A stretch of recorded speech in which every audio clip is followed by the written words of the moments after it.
बताने जा रही हूँ, जिसका टॉपिक है यूनिट फर्स्ट, जिसका फर्स्ट टॉपिक है introduction to Indian traditional and folk art. Indian traditional folk art. आज हम लोग सबसे पहले क्या हमारे इंडियन फोक आर्ट का परिचय है उसके बारे में हम लोग जानेंगे।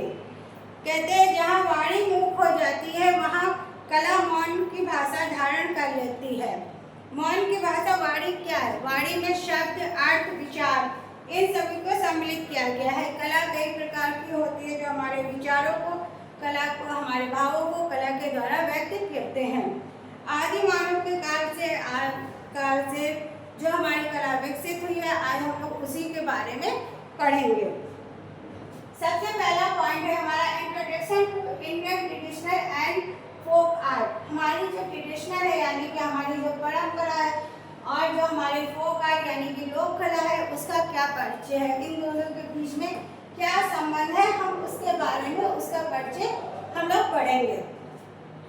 क्योंकि हमारी जो कला है वो बहुत ही प्राचीन काल से है और हमारी कला के बारे में जो विचार है, जो हमारी अभिव्यक्ति है वो भी काफ़ी प्राचीन है। जो हमारे बुजुर्ग लोग रहे उन्होंने इस कला को आज भी जीवित रखा हुआ है और इसकी सुविधा अनुसार गुफाओं में, बड़े जो गुफाएं हैं वहाँ पर भी इस कला विकसित हुई है और जो हमारे प्राचीन मंदिर है, जो हमारे नगर योजना है, उनमें भी कला का काफ़ी अच्छा सुंदर समायोजन किया गया है जो कि हमारी कला का परिचय देता है।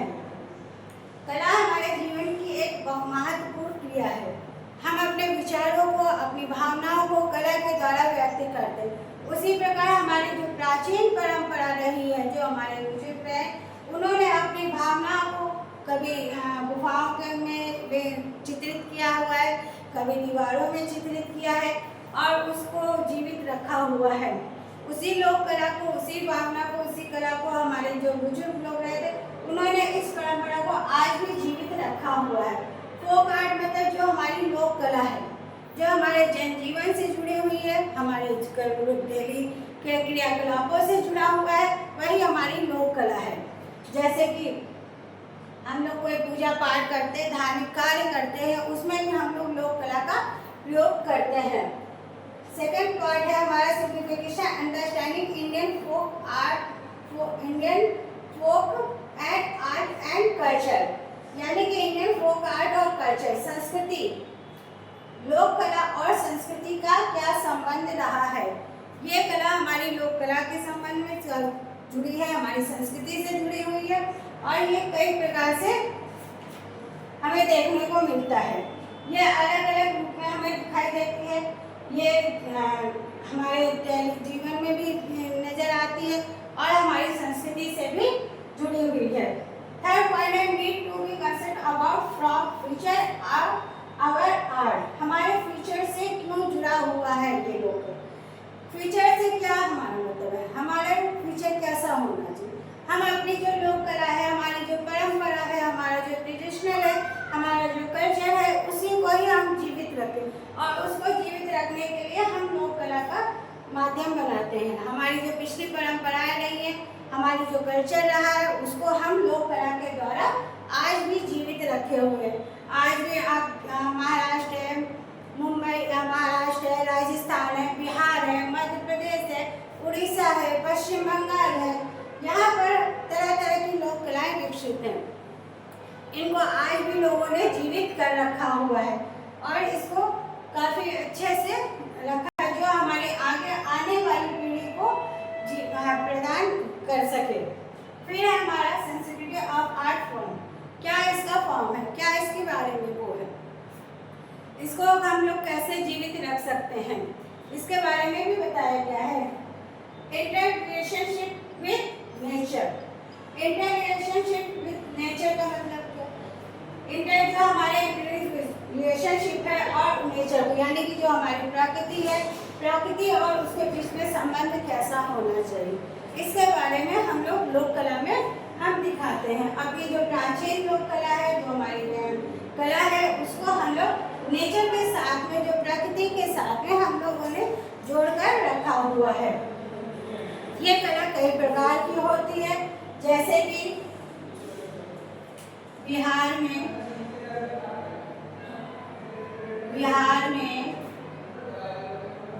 मधुबनी कला,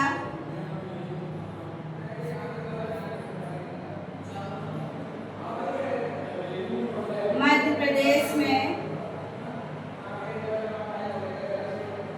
गोधना, उत्तर प्रदेश में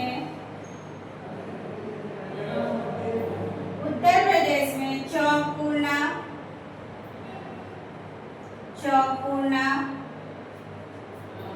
राजस्थान में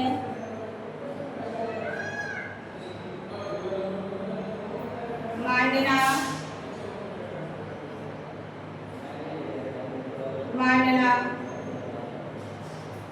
महाराष्ट्र में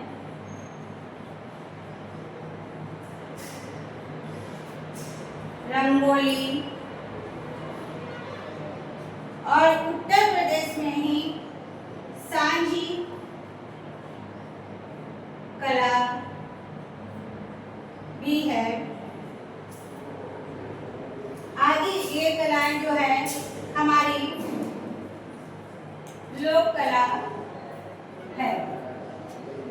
मधुबनी जो पेंटिंग है बिहार की विश्व प्रसिद्ध पेंटिंग कला है, जो कि ये हमारे यहाँ से ही नहीं, हमारे भारत में ही नहीं बल्कि विश्व में भी ये प्रसिद्ध है। यहाँ पर फूल पत्तियों से मानव आकृति का और छोटे छोटे पशु पक्षियों का भी चित्रण किया गया है। मध्य प्रदेश में गोधना, जो कि हाथ में या शरीर के किसी भी हिस्से में हम गोदने के द्वारा उसकी आकृति को हम लोग चित्रित करते हैं।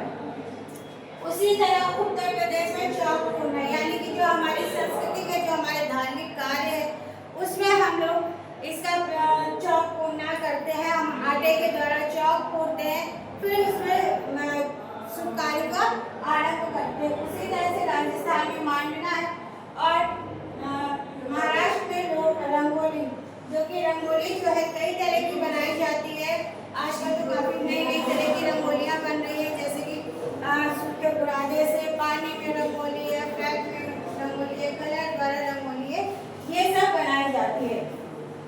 उत्तर प्रदेश में ही सांची कला भी है, जो कि जिसमें कि कृष्ण भगवान की निम्नलिखित लीलाओं का प्रयोग किया जाता है, प्रयोग होता है।